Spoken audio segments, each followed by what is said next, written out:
Hello అండి. ఈ వంటకాన్ని ఒక్కొక్క ప్రాంతంలో ఒక్కొక్క విధంగా పిలుస్తారనమాట. అదేంటంటే అరటికాయతో చేసే ఫ్రై లేదా అరటికాయ డిల్ అని, అరటికాయ కోప్ అని కూడా అంటారండి. ముందుగా ఒక పెద్ద సైజు అరటికాయ అయితే తీసుకుని దాన్ని బాయిల్ చేసుకున్నానండి. కొంచెం పసుపు వేసి ఉడకపెట్టుకోవాలన్నమాట. లేదంటే గిన్నెకి నలుపు లాంటి గార ఒకటి పట్టేస్తుందండి. అది ఉడికిపోయిన తర్వాత ఒక 10 నిమిషాల్లో ఉడుకుతాయి. ఉడికిన తర్వాత ఈ విధంగా పీల్ అంతా తీసేసుకోవాలండి. ప్రతి ఒక్క పీస్ది మనం చుట్టూరు ఉన్న పీల్ అయితే తీసేసుకోవాలి. సో కొంచెం చల్లారిన తర్వాత నేను పీల్ అయితే తీసేసుకున్నాను. తర్వాత దీన్ని స్మాష్ చేసుకోవాలన్నమాట, మెత్తగా అయ్యేలాగా.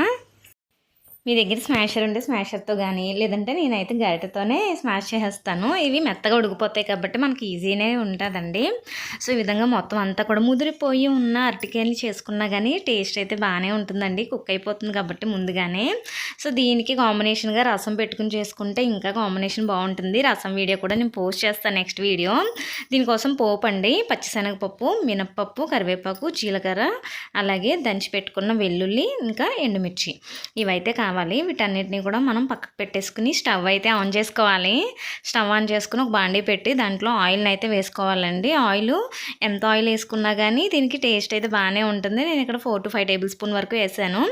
ఆయిల్ హీట్ అయిన తర్వాత వెల్లుల్లిని అయితే వేసుకోవాలండి. వెల్లుల్లి బాగా ఫ్రై అవ్వాలి. ఫ్రై అయిన తర్వాత మీకు ఏవైతే పోపు దినుసులు చూపించానో సో అవన్నీ కూడా దీంట్లోకి యాడ్ చేసుకోవాలన్నమాట.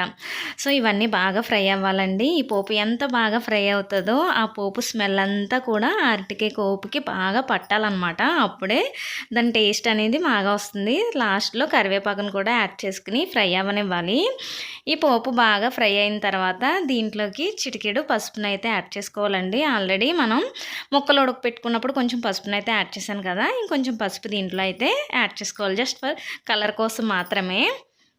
సో చూసారు కదా, పోపు చల్లారకపోకముందే మనం ఆల్రెడీ స్మాష్ చేసి పెట్టుకున్న ఈ అరటికాయని అయితే వేసుకోవాలండి. సో మీ ప్రాంతంలో ఏమంటారు నాకు కామెంట్ చేసేయండి. మా ప్రాంతంలో అయితే అరటికాయ డిల్ అని లేదా అరటికాయ తోపని అయితే అంటాము. తర్వాత రుచికి సరిపడగా సాల్ట్ని కూడా యాడ్ చేసుకుని బాగా మిక్స్ చేసుకోవాలన్నమాట. ఇంకా ఇది వేసిన తర్వాత ఒక 2 minutes స్టవ్ మీద ఉంచి ఆఫ్ చేసుకుంటే సరిపోతుందండి. చివరిలో కొంచెం కారాన్ని అయితే యాడ్ చేశాను నేను. సో మన ఫ్రై అయితే రెడీ అయిపోయింది. సో చాలా బాగుంది కదా చూడడానికి. అయితే చిన్నపిల్లల దగ్గర నుంచి పెద్దవాళ్ళ వరకు ఎవరికైనా నచ్చుతుందండి. మీరు కూడా చేసి పెట్టండి ఇంట్లో. నా వీడియోస్ని చూస్తున్నారు కానీ ఎవరు సబ్స్క్రైబ్ మాత్రం చేసుకోవట్లేదు. నచ్చితే లైక్ చేసి సబ్స్క్రైబ్ చేసుకోండి. Thanks for watching.